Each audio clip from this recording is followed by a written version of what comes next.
everybody, and welcome back to the Girly Girl Bookworm. So today I'm doing my August book haul for you.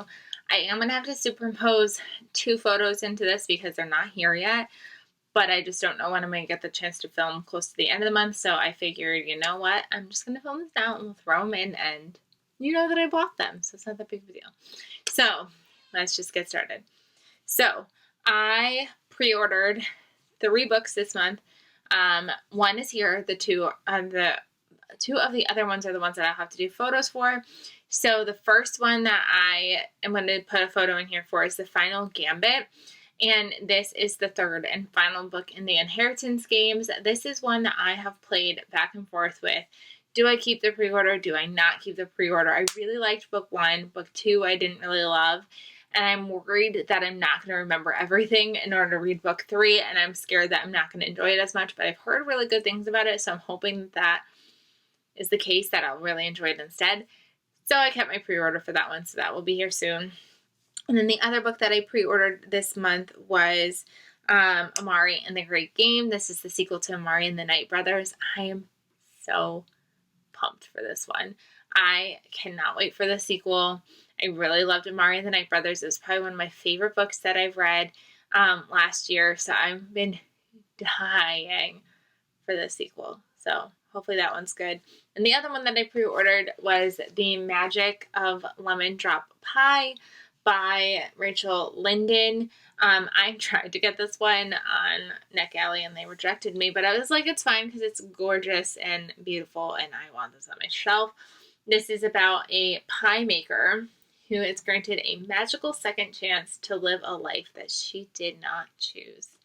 And you know me, I've been loving anything magical realism. So when I saw baking and magical realism in one book, I knew that I had to get it. So I got this one.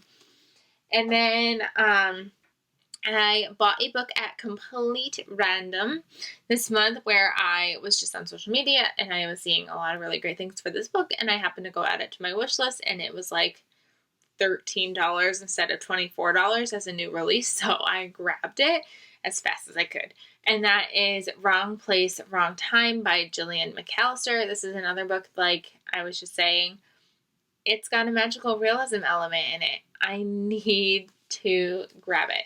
So this is one where it says it's a psychological thriller about a mother who witnesses her teenage son stab a man and then seizes on an unconventional way to try and save him.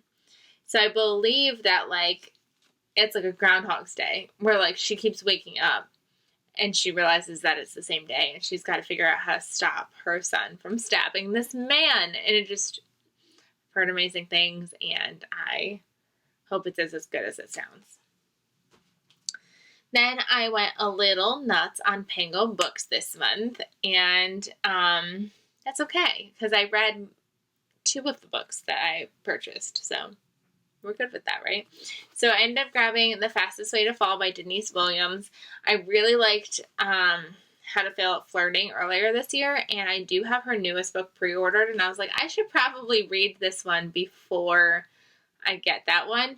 And I almost bought this in that Target sale, and I took it out, and then I regretted it. So when I saw it on Pango Books for a pretty cheap price, I decided to grab it. I don't fully know what this one's about. Apparently, I think, if I remember correctly, it's about a girl who starts trying to get she gets a personal trainer, and I believe she starts to fall for him.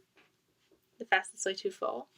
Hopefully she's not actually falling, because I would hate that. So yeah, we'll see how this one goes.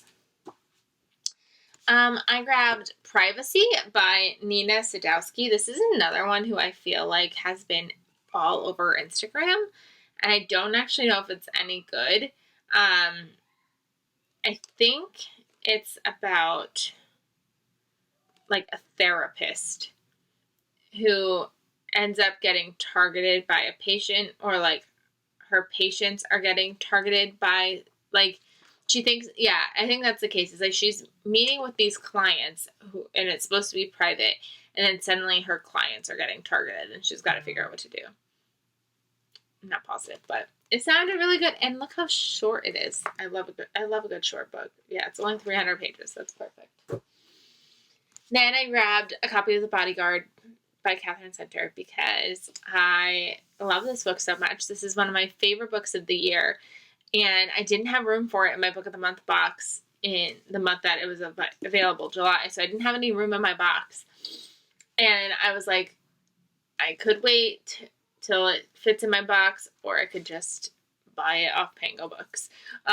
This will match my other editions of her books. Well, it doesn't really matter. I have 3 Book of the Month books. This will be the 4th one, and then 2 that are not. But still, I wanted them to match because I am crazy like that. And I bought it. Like I said, it's probably one of my favorite rom-coms that I've read this year, probably in a really long time. We are following a woman who is the bodyguard, and she is just dealing with a lot. Her mom died. Her boyfriend broke up with her. She was supposed to go on this like secret mission thing, and like they took her off that job, and then they put her on this job to basically like bodyguard this kind of like actor who's kind of hitting a tough break right now, where like people don't necessarily like him very much, and he's coming into town to deal with going to the hospital and things for his mom who is sick. And they end up having this like fake dating relationship to like be the reason why she's involved with him. And guys, this is perfection. This is so good. And then I grabbed 2 Agatha Christie books. I grabbed Halloween Party because I've always wanted to read Halloween Party, and it's almost Halloween. And another copy of Then There Were None because, you know, I'm obsessed, and I don't have this edition, and it looked really cool, and I love this book so much, so I grabbed it. And then the last one I got from Pango Books was probably Ruby by Lisa Bird Wilson. This book was on one of my like most anticipated books. Well, not most anticipated. It was like a book that was on my radar. And I didn't end up grabbing it when it came out. And it kind of just sat on my wish list, and I was like, I saw it on Pango Books for like really cheap. And I was like, I guess this is the sign that I need to pick it up. And I think it's about a woman who is of indigenous descent, and she's adopted, and she's starting to realize like she wants her culture to be like part of her life, and her adoptive parents are kind of really hesitant about her doing that. But it just, again, it sounded so good, and I had to grab it. And look at this cover, guys. It's stunning. My Book of the Month books. I grabbed 3. I grabbed Daisy Darker by Alice Feeney. I just talked about this one in a wrap-up. This is kind of And Then There Were None / Clue inspired, where we are following Daisy and her family are going to her grandmother's like 80th birthday party on this remote island. And obviously, one by one, they all start dying because that's how it goes. And I'll let you watch my wrap-up to see my thoughts on this one. For some reason, I then filled the box with a bunch of random choices. I went back all the way back to November of 2021 and grabbed A Little Hope by Ethan Joella. This one I grabbed because he is coming out with another new book, and it sounds really good too. And I was like, well, I should probably read his first book to see if I like his writing before I just like jump and pre-order his newest book. And this book takes place in Connecticut, and I'm like a sucker for books that take place here because I don't know why anybody would want to write a book here, but they do. And it's fun to like read books that feel like they take place around you. And I think it's just kind of a bunch of neighbors, and you're just figuring out their lives. And I'm assuming that they must intermingle in some way, shape, or form. And I hope it's good.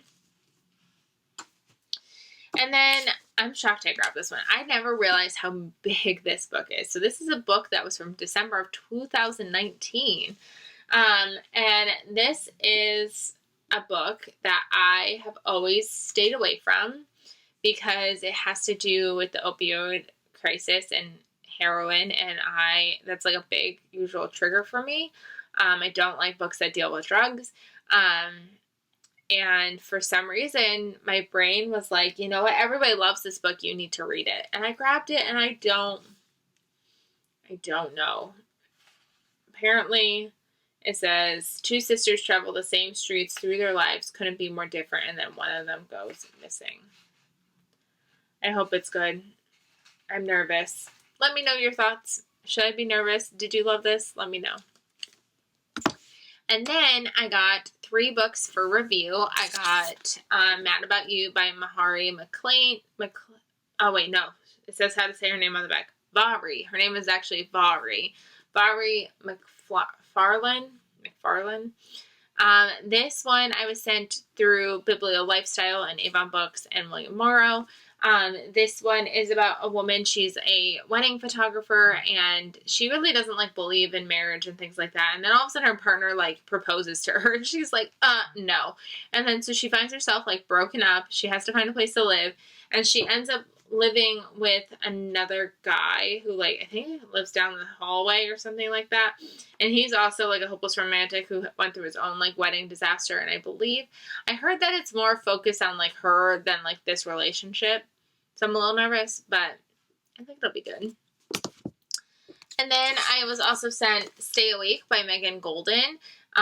This is now out now. I loved this book. This is from St. Martin's Press, and I was obsessed with this book. I read this one also through Netgalley as well, and I could not stop flipping the pages. So I was so excited when I got the email saying that I was getting the finished copy because I wanted this for my shelves so badly.